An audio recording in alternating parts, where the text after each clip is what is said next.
Well, good evening, Chicago. Hello, hello.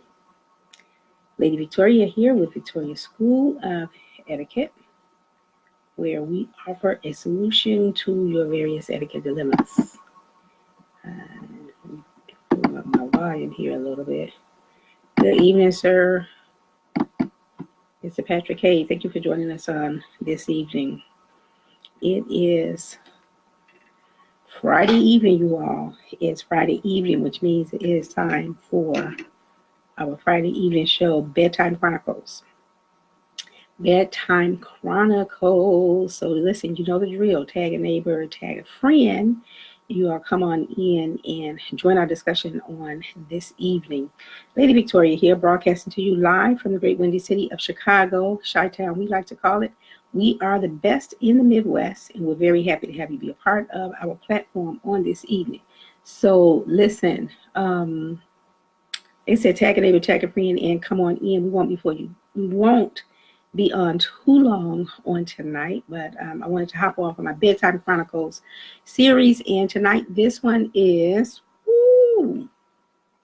what I don't know, somebody might call it a doozy, but we're talking about party clothes, makeup, and stilettos, 9 to 5. So listen, thank you for watching me live, those of you that are here live, and those of you that will catch the replay, thank you for watching the replay version. And for my YouTube viewers, you will be able to access this video later on tonight, as I will upload everything after the show. Please feel free to like and share across your various social media platforms, and post your comments down there in the comments section below. Thank you for joining us on this evening, and we're going to go on and jump in. So, you know, we all like fashion, right? Most of us, we like getting dressed up. We like going to our various places. Good evening, good evening. And we like looking nice when we go. So let me readjust my seating here. We like looking nice when we go wherever it is we're going, whether we're going out after work, whether it is dress up weekend event, or whether we're just going regularly to the 9 to 5. You know, we like to show up in a way that compliments us and that makes us look good to other people that are looking at us. But isn't there a time and a place for everything? Is there a time and a place to wear certain clothes, to wear certain shoes, and to be attired and made up in a certain fashion? Now, the fashion industry oftentimes dictates what we wear, when we wear it, and how it's going to be received publicly. So we have Paris, France, and oftentimes New York to thank for that. Before clothes hit the public, they've been on the runway in some form or fashion or another, and they've gotten their approval there before we delve into these why can't I talk this evening? Before we delve into these various clothing styles and even our fashion and our makeup. So let's talk a little bit about what's appropriate to wear when you're in the workplace and what isn't appropriate to wear when you're in the workplace. So when you're attending a 9 to 5, whether you're attending a white party, an all black party, what have you, that's the proper place for those type of things. But oftentimes coming to work in attire or clothing that's suitable for another particular event is inappropriate, and you really look out of place. When you show up to work, ladies, with your sheer blouses on, with your pants, that are very, very tight, with your strapless, sleeveless, tops on, all year round, sometimes you can be viewed as being inappropriate in the workplace. And today in corporate America, we've seen corporate America take on a real change down through the years, from hairstyles to even the makeup that women are allowed to wear. And men, you're not left out of this. We're going to get to you as well. So while we all want to be fashionable and we want to be appropriate in the workplace, I think that we should give really good thought to what it is we put on when we leave home in the morning, going to the 9 to 5. So it's all in how you are perceived by others and how you can be perceived by your superiors in the work environment that we have to be careful of. And as I started to say earlier, we've seen corporate America go through many, many changes where fashion is concerned, where hairstyles are concerned. My hair is rolled up into a bun into the front, 2 buns in the front. My hair is locked, they're not twists, but they're locked. My hair is in a lock style. There was a time when this would have been inappropriate in the workplace. There was a time when having braids, just regular braids or cornrows was considered inappropriate in the workplace for most African-American women. And it was frowned upon for us to show up with our hair styled in that way. But a lot of African-American women stood their ground, and a lot of women from other ethnicities where it was just a part of their culture and their heritage to wear their hair in that fashion stood their ground and of course won. And so now those things aren't looked at as inappropriate anymore. Various hairstyles, again, like with women, you had your edges shaved, women coming in with half of their hair shaved and that sort of thing. Those things were frowned upon in the industry, in the workplace. So if you worked in a creative environment, like if you worked on a movie set or you worked, in a movie house or even in a production house or something like that, then it was okay for you to show up to work looking like that because you looked a part of perhaps what that brand may have promoted, and that was okay. But what happens when it's not okay? When it's not the brand? When you're in downtown corporate America, in Chicago, New York, or wherever your city or town is, and you show up to work in that fashion, and you're going to get a few frowns, and you may get called into the office. I don't think that happens so very much today, but in some cases it might, where you show up and you look more like that you're going to the party scene than you are coming to work. So we need to be careful about what we wear. And it's the same thing for you men. Like I said, you're not left out when you come in and you're in corporate America and you have on a wife beater t-shirt. That is not appropriate in the work environment. So you show up and you have your suit on and you have your tie on, but perhaps your colors are a little bit too loud. If you show up in a red shirt and a pink tie, that might be frowned upon in corporate America. So you're sitting in a business meeting with all the other men and they are attired in a suit, black, blue, maybe brown, and you're sitting there with your black suit on, with your red tie and your red shirt and your pink tie. That might not be considered appropriate. For men also, if you're sitting there and your hair is colored. Hey, Jeanette, thank you for joining. You're sitting there and your hair is a different color other than its natural color. That might be frowned upon as well in the work environment. And that is applicable to both men and women. And in my professional etiquette opinion, I believe that a lot of these trends that are popping up all over the place, they are hugely out of order in corporate America. So you need to know, and most environments will give you their policy on dress code, what is acceptable and what isn't. And if you're going to remain an employee in good standing with that organization, you need to abide by those rules. So you can't cry self-expression and all of that. Oh, I can't express myself at work. I should be able to wear whatever it is that I want to wear to work. I should be able to wear my hair anywhere, any kind of way that I want to. If I want to color my hair purple on one side and midnight blue on the other, with pink on the edges, I should be able to do that.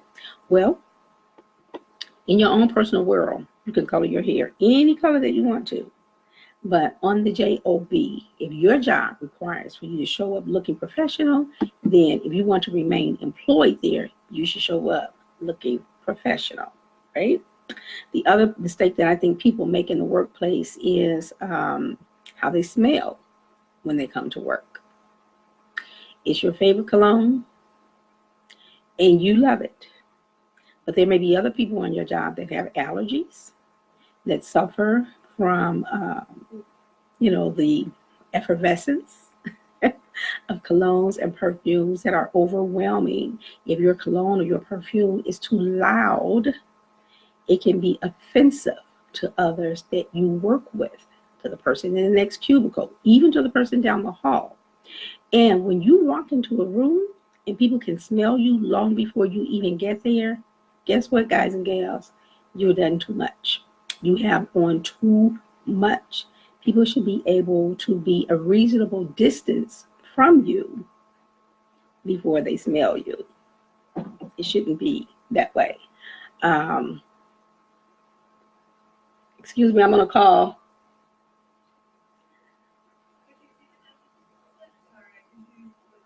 Okay. All right, sorry for the interruption. So we have to be mindful of these things. And I was talking about colognes and how sometimes people overdo it, and it's just a little bit too much. So besides the fact that, like I said, people may have allergies and the like, sometimes it just may be offensive to other people. And when you're working in a public environment, that's something that you have to be aware of, and you have to take that into consideration. So those are things that you have to think about. The other thing is your footwear. When you're coming to work, your footwear. If you're having flip-flops, from flip-flops to stilettos, is it appropriate in your work environment? If it is not, then just don't do it. You don't want to bring that kind of negative attention to yourself if that is the case. So be mindful, know what's appropriate, govern yourself accordingly, and you want to stay employed where you are. Oftentimes people can't wear flip-flops to work anyway. Most jobs require that you wear a closed-in shoe, and again, that you are appropriate. And flip-flops certainly are not appropriate in corporate America. But stilettos, that may be another thing. Now, the history on stilettos, oh my gosh, it goes way back to the 1900s when the shoe was first invented. And then, let me see, it lost some of its appeal and lost some of its attraction in, I think, like the mid-40s, 1940s. And then it rose up again. Stiletto heels, they're like 5 inches tall, and they're very thin. And they got their name actually from the knife. Hey, Varmel, feel free to weigh in on this. This is someone in the fashion industry that is watching, and I'm sure that she can help with some information regarding this subject one tonight. So the stiletto heel came about, and it was named after the knife, a type of knife that was long and thin, and that's how the stiletto shoe came about, with having that same name. But is it appropriate to wear stiletto shoes, again, in corporate America? Some styles of clothing, shoes, even hair and makeup, those components have a history behind them, each one of them. And in corporate America, or in the world at large, stiletto shoes were very fashionable. Women loved them. And oftentimes in the beginning, like in the 1940s and in the 1950s, women were encouraged to wear that type of shoe, oftentimes to give them more height and to help make them look more professional. But over time, the history of the shoe and the style of the shoe changed. And as it fell off in the corporate world, the history of that type of shoe changed, and the meaning of it behind it changed. Women still liked it, and they still wore them, but it became a type of shoe that was known in the world as a street shoe. And by that, we mean that those shoes were worn by women of the night. You know what I mean when I say women of the night, right? They were worn by women that were, well, I'll just leave it like that. Women of the night wore those type of shoes and also wore certain types of clothing that was associated with them. And so they took on a very different imagery for the public. And so when you show up in a work environment wearing the type of clothing that's associated with streetwalkers, or street women, or even for men, when you show up at the same time wearing different kind of clothing that's associated with that type of lifestyle, it is hugely inappropriate, and it often draws a certain opinion from those that are in corporate America, those that are in the work environment with you. So that's something that we want to be aware of. You need to know the history behind the history behind these types of things. And if you find yourself that you are wearing that type of attire and you are eliciting a certain response from your coworkers, from your superiors, you need to be mindful, and then you need to make a change. You need to make a change because it can affect your employment status. I don't know if it's something that you can get fired for. You know, you might have to talk with a legal attorney regarding that. So, but just be appropriate in the workplace. You know, there are plenty of corporate attire that can be worn that's going to be advantageous to you. It will still allow you to express your personal style. It will still allow you to express your personal tastes and those type of things without you going overboard, without you eliciting negative responses from the attire that you're wearing or from, whatever the subject matter is. But I want to also talk about a little bit about makeup in the workplace. My feeling on this, as an etiquette instructor, it is my feeling. But I think that the fashion industry, again, carries the lead on this. But you know what? Just because it's done in the fashion industry does not mean that everybody needs to adopt it as their personal style. When we're talking about makeup again in corporate America, I think Lisa, if you're still on here, I think Lisa can attest to this also, that in corporate America, there's just certain things that are appropriate, even when it comes down to how we show up in our makeup and things of that nature. The glitter makeup that's worn during the day is so out of order. It is makeup that was originally designed for evening time.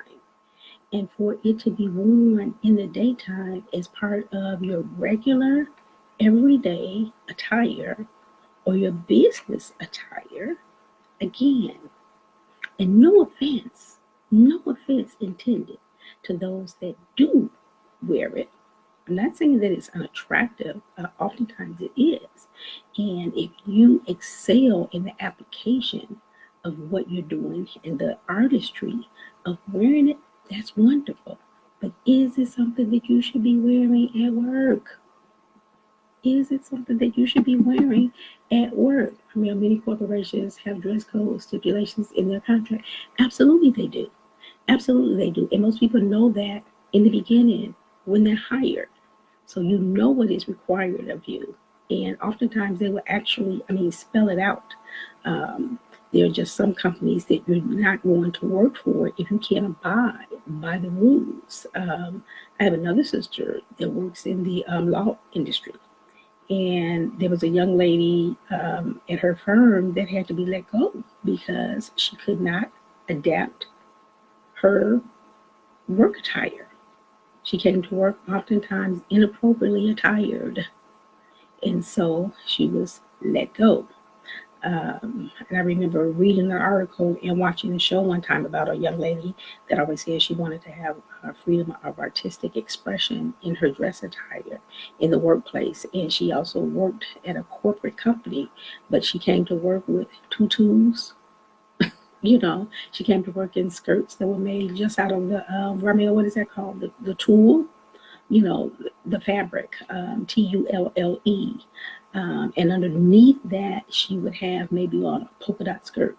And then she would have on tights or pantyhose that had all other kinds of designs on them, maybe stars and stripes and what have you. So that was her artistic dress attire, but showing up attire that way in the workplace just wasn't feasible. And, she got called on the carpet several times. And then I think her boyfriend or fiance, something got involved. And, once they wanted to do a makeover on her so that she would be able to express herself and still keep her job. It doesn't always work for everyone. So while personal, artistic, uh, your artistic flair and your taste and all of that is fine, but you have to be careful how it shows up in the work environment. Yes, that's what I was talking about. I hope I pronounced it correctly. So these are just things to be considered. But I want to go back to this eye makeup thing because I see it all the time. And I just wonder, when did the crossover happen and why? Isn't there a certain image that we are to produce as workers in society that should not be associated with one that's negative? Right? I mean, don't you want to show up looking suitable and presentable for your work environment? I think it's only fair, not to yourself, not just to yourself, but also to your coworkers. And again, your superiors oftentimes have the last word. Hello, Mr. Rail. Thank you for joining us on tonight. Thank you for joining us. And I'm sure some of you have seen all kinds of things in your work environments. You've seen young people come in, especially today. We have the millennials that have an expression about almost everything, and they show up a certain way, and they oftentimes don't want to be corrected. They don't want to be told that it's inappropriate or that they are wrong. And so how do you handle that? When you're the supervisor, when you're the manager, when you're the person in charge, how do we address our younger constituents in the workplace and allow people to have freedom of expression, but still staying in line with what the company and the corporation wants? So how do we bridge that gap? Do we tell them that it's just inappropriate and they're fired? Not just to the millennials, but to anyone that's out of order in that way. Are they just fired? Do they get second chances? Or does the company change their policy? I think that rarely happens where the company changes their policy. Oftentimes, you're going to have to get in line with what the company is saying. Otherwise, there'll be some modifications to your hours. So these are just things that we have to be mindful of when we are in the workplace. And other things that people encounter is various language in the workplace. How much is too much? Is it appropriate for you to be dropping F-bombs and all that kind of stuff in the workplace? You're just laughing and you're just talking about your weekend, about your day, or you're just having a general conversation, and every other word is a cuss word. Every other word is the F-bomb. Ladies are no longer ladies, but they're the B word. Is that right? Is it okay to do that in the work environment? You say, well, I'm just having a conversation with my coworker. Is it appropriate? Are you in the kind of work environment where you consistently have clients that are in your office? What if they overhear your conversations? But you are the account person on $1 million contract with them. And they overhear you just talking it up with the coworkers, just laughing it up. And your language is quite colorful. Is that appropriate? How does that impact the account that you're over? Ramiro says we have to realize that it's church attire, work, and event attire. However, people don't understand they shouldn't be mixed. Come on, Ramiro, that's right. These attires belong in their proper place, and that is where they should be displayed. And there isn't any crossover. There isn't any crossover. You don't show up to work in your evening attire. Now at 5:05, from 9 to 5, you come to work appropriately dressed. At 5:05, you can go into the bathroom and change your clothes and emerge a completely different person. Nobody cares then because you are off the clock. But while you're on the clock, you need to make sure that you are appropriately attired. You wouldn't come to church in your party clothes. Well, maybe you wouldn't, but some people do. I've seen it at my church. At my church, we have 3 different services: 7 a.m., 9 a.m., and 11:15. The 7 a.m. people oftentimes do not show up for the 11:15 service. The 11:15 service is the last service of the day, and the 11:15 service oftentimes has, you can tell, the party goers, because they show up to church in their party clothes. They went out last night, shaking the groove thing, or whatever, and they show up on a Sunday morning. How do you show up to church with your back out? How do you show up to church with a whole completely sheer top on? And we have to praise the Lord and look all up against the ceilings and the walls and what have you to keep from looking at you, because you look a hot mess sitting in church.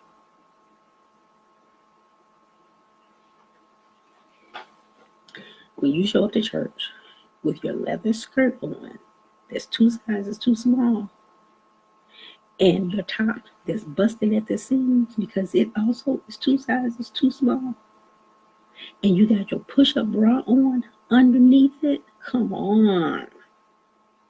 Hugely out of order. But I've seen it. I've seen it in churches. Oh, and don't let me forget the stiletto heels or the fishnet stockings. Now, is that Sunday morning attire?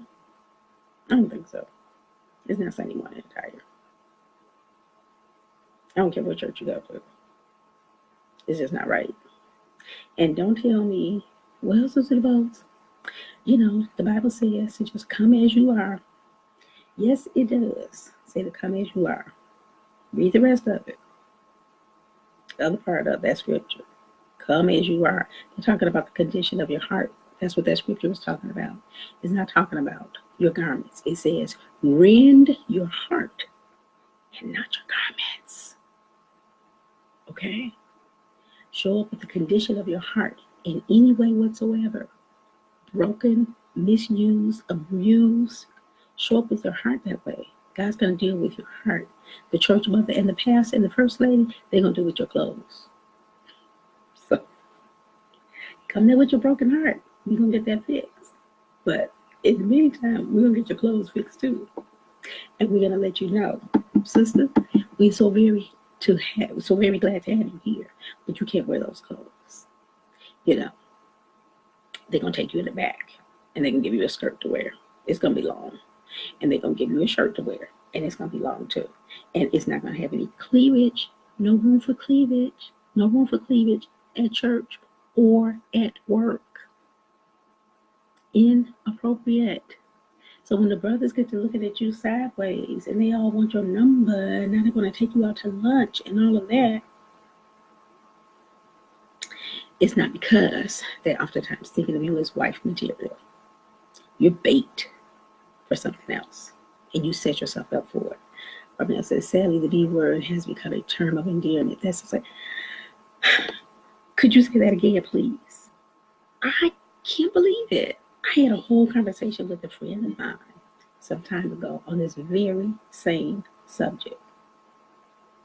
Her and her girl crew at work referring to each other as the B word all the time. And I can't even say it was an ethnic thing,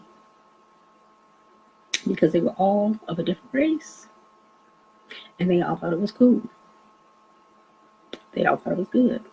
Just like the N word amongst us as African Americans has become, I don't know, some kind of something. You know, it's not acceptable and it's derogatory and it's demeaning when we refer to it as the N word by other races and by other people. But amongst ourselves in the brotherhood, it's okay. It's cool. I don't think so. I don't think so. I don't think that we should adopt the things that society has handed over to us as something negative is something that has a bad tone, undertone, overtone, and everything else, and then take it and say, they can't say it, but we can, and it's cool with us. It's not cool with us. It should never be cool with us. These are just things I think that we don't think about. I don't think we really think them through when we're, taking on this new thing. Hey, Ray. And so we don't think about the impact that these things have on ourselves, on our environment, where we are.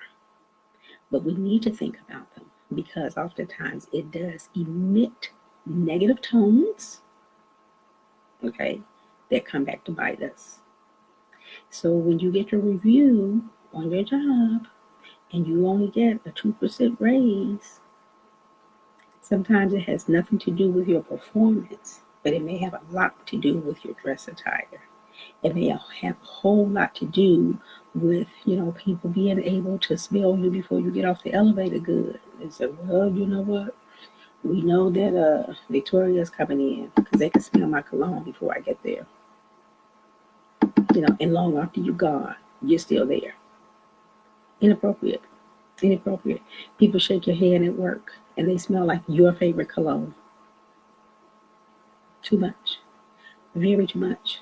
Maybe the tones that you like, the perfumes that you like, they may have a sweet undertone, but it may be quite offensive to someone else. Okay, so these are things that we have to think about in the workplace. Think about how appropriate it is, and think about how it makes you look as an employee. Is your boss afraid to send you out to represent the company, or is he worried to death when you're having a meeting with a new person, someone that the company is trying to woo over as a client? Maybe they're concerned about that. But listen, if you find yourself in that environment, VSETC16@gmail.com. That's where you can reach me and we can sit down and talk about a program and a package that's effective for you and your job in the workplace. How to erase those kinds of mistakes in the workplace so that you don't find yourself embarrassed. You don't find yourself in a bad position or in a poor position because it's overdone. Also, sometimes I think we can underdo things. We can underdo them where it's just not enough. So you need to be mindful of those things as well. In the summer months, we all want to be comfortable in our work environments and, in our church attire and all of that, the various places that we go. But you just can't show up in flip-flops. In certain environments, you can't show up with your arms out, So you want to be mindful about overdoing the thing. You want to be mindful about underdoing the thing as well. So the air is on and all of that, and it feels good. But perhaps you still may want to bring a sweater or a jacket. Sometimes because it is too cool, but sometimes it's because your company doesn't want you looking a certain way. Your look is not advantageous to their brand. So they want you to cover it up. They want your skirts to be a certain length, ladies. Excuse me. Men too. They want your pants, your slacks to not be too tight.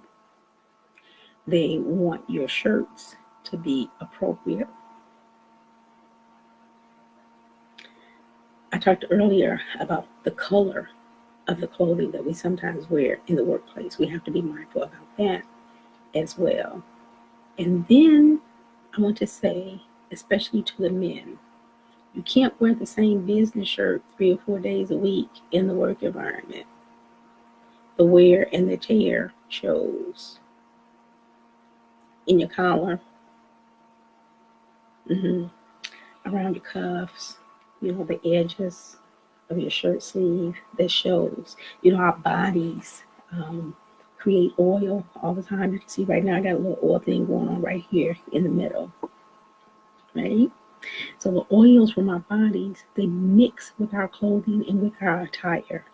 So our collars of our shirts, and ladies of our blouses that we wear, the cuffs. Sometimes, it mixes in with the oil and lightweight dust and what have you that's in the environment naturally that you're going to pick up from the desk that you're sitting at, or the table that you're sitting at, what have you.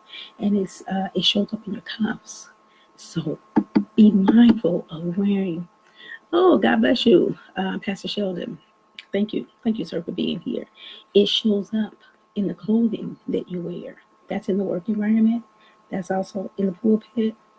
You don't want to wear the same shirt Sunday after Sunday, without laundering it, because it shows up on various body stains as we sweat and things like that. Those things show up in our clothing. They show up in our attire.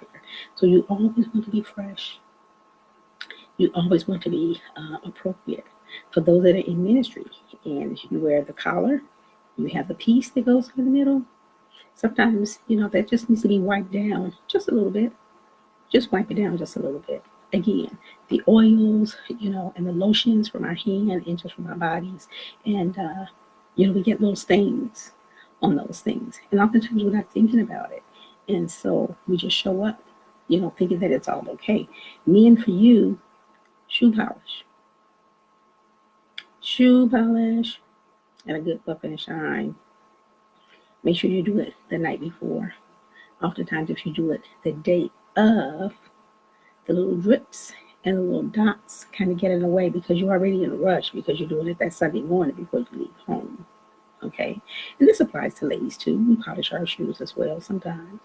So just make sure that you take care of those things in a timely fashion before the event, and plenty of time before the event that you're going to be attending, so that we don't have those telltale signs of the rush job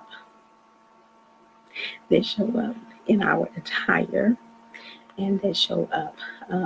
Ladies, if you are trying new makeup, new eyeshadows, new lipsticks, try those things out before you get dressed to go where you're going. So you know that you're wearing this color suit, okay? Ladies expressly. It's a brand new suit. You already tried it on the store. You know you like it. You plan on wearing it that Sunday, or you plan on wearing it that Monday to work. Try your makeup out the night before to see how well it blends. Not just with your skin tone, but with the clothes that you are wearing. So you want to know that beforehand, before you walk in and you look like, a whole color wheel because of everything that you have on. So, it seems a little bit comical, but it is true. We have to be mindful of those things, and we have to be mindful how we show up publicly. I say all the time about manners. The manners that you practice privately are the ones that show up publicly. And so it is the same with our dress attire, our hair, and things like that. Men, if you're getting a fresh haircut and then you're running off somewhere, make sure that you got your collar and your shoulders and your neckline and everything wiped down and brushed down real good, so you don't have those newly fresh cut hairs, the drippings, from a fresh new haircut, that they are all over you. So it would be preferable to get your hair cut first and then go and get dressed. Don't get half dressed and run to the barbershop. Then get up and, put your suit jacket on and head out to where you're going.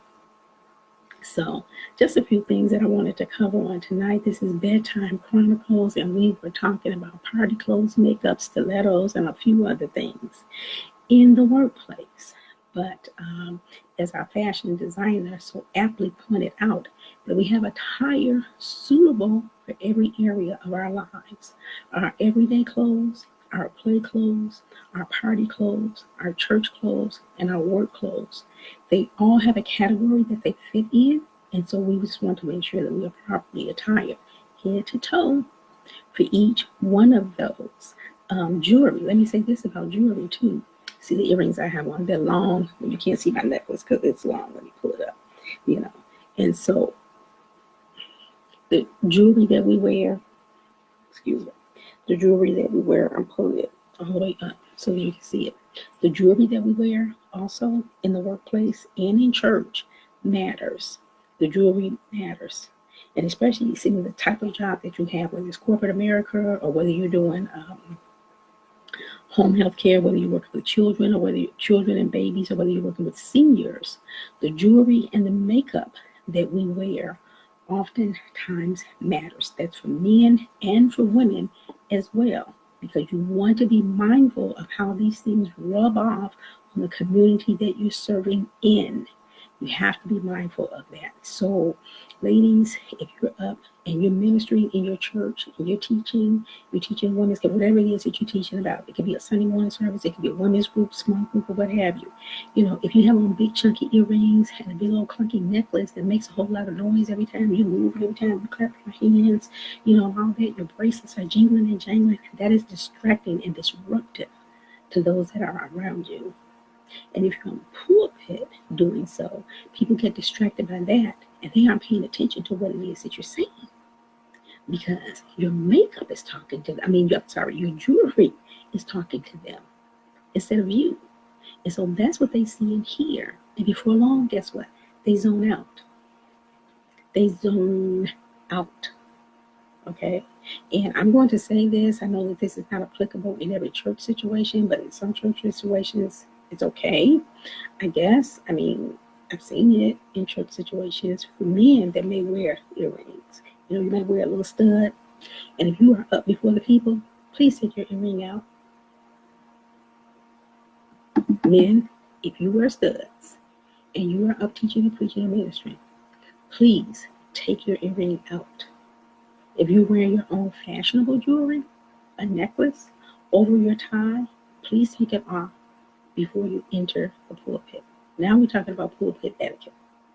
Okay? There is a certain way that you want to present yourself as a minister before the people, and you do not want to be overdone, because people zone out. They're no longer paying attention to what you are saying. They are paying attention to what you are wearing, and that is speaking louder than the word to them at that time. So you have to be mindful of those things. Be comfortable in the attire that you wear wherever you show up. There's nothing worse than being in a public position that's not a joyful.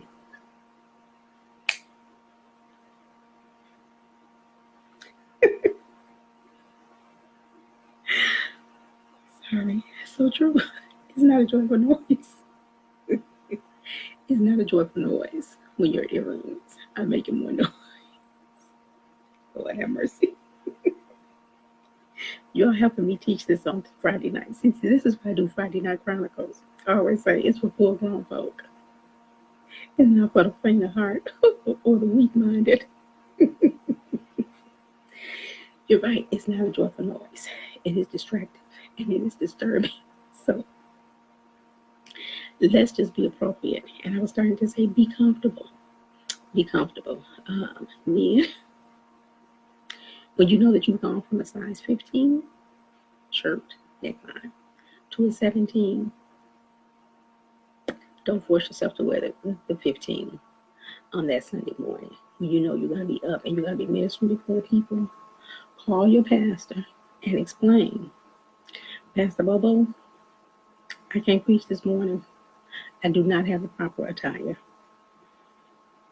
It's quite uncomfortable to be up there and you're about choking to death as you are speaking. You can't get the word out because your shirt is too tight.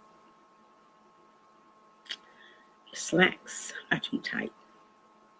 Ladies, your skirt is too tight and it's too short. Let's not do that to ourselves. Let's not do that to the congregants. Let's not embarrass your leadership. Let's not do that to them. Okay? Because in the church world, everything gets back. So, your jurisdictional bishop, he's going to know about it. He wasn't there when you were preaching that Sunday morning, but he's going to know that you were a bit uncomfortable. You know, missionary so-and-so, or minister elder so-and-so. His slacks were about busting at the seams. I was hoping that he didn't come up that pulpit and start shouting, because his wife is going to have to come up there. Oh, yeah, the ministry team is going to have to come up there with those sheets that they use for people that fall out in the church. They're going to have to come up there and help Minister Bobo out because he wore wrong pants that Sunday morning. I know it sounds comical, but it is the truth. You know, we've seen these things. Or low cut blouse, that's true. We've seen these things in these various environments. And I mean, I'm giggling about it, but I'm very honest about it too. These are things that I would say to clientele that I would have in my classes or in my curriculum, whether we're talking about church or whether we're talking about within the work environment. Let's not overdo it. Let's not overdo it. And just be mindful of these things. You know these things before you get dressed. You know that you maybe put on a pound or two and that you need to go up to the next size, or that you've lost weight and that you need to come down a size or two. You know, if I'm trying to be presentable. If your clothes are hanging off your shoulders are up here. So, my jacket should be up here, right? But if my shoulders are right here, but the shoulders of my jacket is down here, something's wrong. Something's wrong. So let's get that in order beforehand. I'm trying to choose a generic name, okay? So it's funny. It does seem comical, but it is just the truth. It's the truth anyhow. So in all of these environments, in the work environment, in the church environment, and even in your play environment, I really remiss if I didn't mention this one as well. Backyard picnics and barbecues. Why do you have on stiletto heels? And you are out, it's a backyard barbecue. And you show up in stiletto heels. Why? It's a backyard barbecue.